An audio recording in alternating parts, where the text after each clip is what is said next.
They were throwing this girl in the river and I couldn't watch. So you now have a younger sister.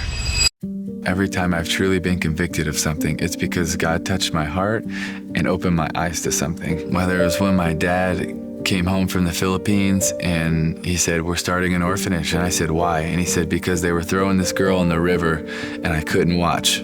So you now have a younger sister.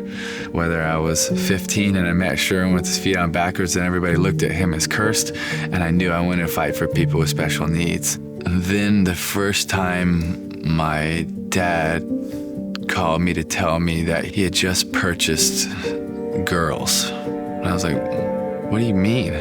They were trying to sell them to him.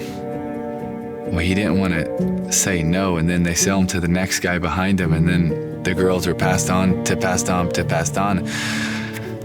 So he buys them. And that's how his safe houses started.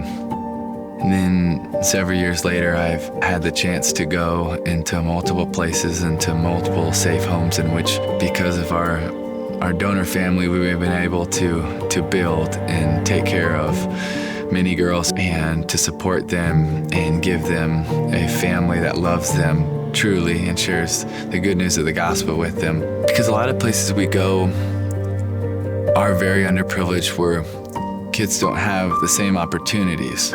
But then with a lot of these kids, added on to not having opportunities is some of the deepest, darkest pain that someone could experience, of being brutally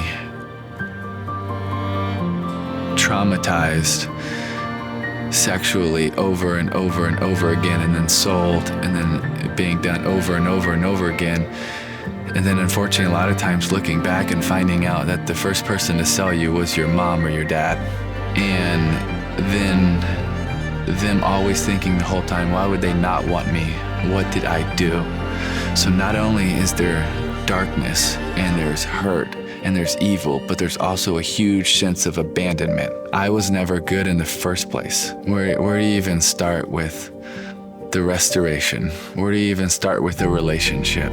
The only way to fully overcome that is when they know that they're loved by us, but way more importantly by the God of this universe. And then they realize that even though all these people have done bad things to them, there's a God that wants to do something great for them.